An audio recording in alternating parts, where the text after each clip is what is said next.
नमस्कार दोस्तों, स्वागत है आप सभी का। मैं फिर हाजिर हूँ एनटीपीसी 2020-21 जीके साइंस और कंप्यूटर के प्रश्न लेकर पार्ट 2 के रूप में। तो शुरुआत करते हैं। सबसे पहला प्रश्न है, केंद्रीय आलू अनुसंधान केंद्र कहाँ पर है? तो इसका सही आंसर था शिमला। शिमला के अंदर केंद्रीय आलू अनुसंधान केंद्र है। दूसरा प्रश्न है, कुंडाकुलम न्यूक्लियर पावर स्टेशन कहाँ पर है? तो इसका सही आंसर था तमिलनाडु। तीसरा प्रश्न है, श्रीनगर को लेह से कौन सा दर्रा जोड़ता है? तो इसका सही आंसर होगा जोजिला दर्रा। अगला प्रश्न है, सबरीमाला मंदिर किस राज्य में है? तो इसका सही आंसर होगा केरल। अगला प्रश्न है, सेरीकल्चर किसे संबंधित है? तो सेरीकल्चर रेशम कीट से संबंधित है। अगला प्रश्न, पर्यावरण संरक्षण अधिनियम कब आया था? दोस्तों, पर्यावरण संरक्षण अधिनियम 1986 के अंदर आया था। और सातवां प्रश्न है, बिम्स्टेक का सदस्य कौन सा देश नहीं है? तो यहाँ पर बिम्स्टेक के 7 देश है वो सदस्य है, भारत, भूटान, नेपाल, बांग्लादेश, श्रीलंका, म्यांमार और थाईलैंड। तो इनके अलावा जो भी ऑप्शन में दिया जाएगा वो सारे इसके सदस्य नहीं होंगे।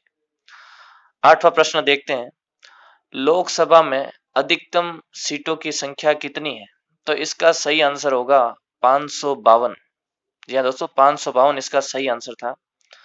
अगला प्रश्न है, खालसा पंथ की स्थापना किसने की थी? तो खालसा पंथ की स्थापना गुरु गोविंद सिंह जी ने की थी। 10वां प्रश्न है, प्रार्थना सभा की स्थापना किसने की थी? तो प्रार्थना सभा की स्थापना दो व्यक्तियों ने मिलकर की थी, महादेव गोविंद रानाडे और डॉक्टर आत्मारंग पांडुरंग, इन्होंने मिलकर की थी। तो आपको जो भी ऑप्शन दिया जाए दोनों में से वो सही होगा। 11वां प्रश्न है, तीसरे खेलो इंडियन यूथ गेम्स का आयोजन कहाँ किया गया था? तो इसका सही आंसर था गुवाहाटी। गुवाहाटी असम के अंदर इनका आयोजन किया गया था। अगला प्रश्न है, विश्व पर्यावरण दिवस 2020 की थीम क्या थी? दोस्तों 2020 जो विश्व पर्यावरण दिवस की जो थीम थी वो थी जैव विविधता, और जैव विविधता दिवस मनाया जाता है 5 जून को। अगला प्रश्न है, स्वराज मेरा जन्मसिद्ध अधिकार है, ये नारा किसने दिया था? तो ये नारा देने वाले थे बाल गंगाधर तिलक, तो जिन्होंने कहा था स्वराज्य मेरा जन्मसिद्ध अधिकार है और मैं इसे लेकर रहूंगा। तो अगला प्रश्न है, पृथ्वी पर किसी व्यक्ति का द्रव्यमान अगर 60 किलो है तो चंद्रमा पर कितना होगा? देखो दोस्तों, किसी भी व्यक्ति का द्रव्यमान ब्रह्मांड के किसी भी कोने पर नहीं बदलता है। द्रव्यमान हमेशा नियत रहता है, बदलता केवल उसका भार है, क्योंकि भार हमेशा गुरुत्वाकर्षण पर निर्भर करता है। इसलिए द्रव्यमान कभी नहीं बदलता। यदि यहाँ पर द्रव्यमान 60 किलोग्राम है तो चंद्रमा पर भी 60 किलोग्राम ही रहेगा, लेकिन उसका भार अगर यहाँ पर 60 किलो है तो चंद्रमा पर उसका 1/6 हो जाता है, क्योंकि चंद्रमा पे ग्रेविटेशनल फोर्स है वो अर्थ के कंपैरिजन में 1/6 है। इसलिए यहाँ पे 60 केजी, या अगर यहाँ पे 60 केजी अगर द्रव्यमान है तो चंद्रमा पे भी 60 केजी ही द्रव्यमान रहेगा। तो यहाँ पर कंफ्यूज ना हो उसके लिए।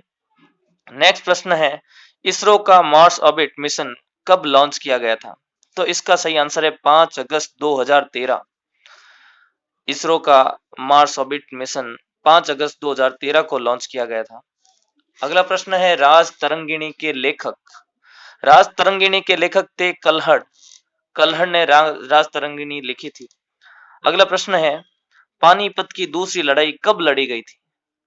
तो इसका सही आंसर था 1556। पानीपत का दूसरा युद्ध 1556 के अंदर हुआ था। अगला प्रश्न है, बंगाल विभाजन कब हुआ था? बंगाल विभाजन 16 अक्टूबर 1905 को बंगाल विभाजन हुआ था। अगला प्रश्न है, यूआरएल की फुल फॉर्म। तो यूआरएल की फुल फॉर्म बहुत ही सरल सा प्रश्न है, यूनिफॉर्म रिसोर्स लोकेटर, ये इसका सही आंसर होगा। जी हाँ दोस्तों, यूआरएल की फुल फॉर्म। अगला अंतिम प्रश्न, वंदे मातरम एक्सप्रेस किन दो शहरों के बीच में चलाई गई? तो वंदे मातरम एक्सप्रेस जो ट्रेन थी वो सबसे पहले दिल्ली से वाराणसी के बीच में चली है। जी हाँ दोस्तों, दिल्ली से वाराणसी के बीच में वंदे मातरम एक्सप्रेस चलाई गई थी। तो इसी के साथ में आज का सेशन समाप्त करते हैं। और जल्दी मैं आपके लिए पार्ट 3 लेकर आ रहा हूँ। तब तक बने रहिए हमारे साथ में। धन्यवाद।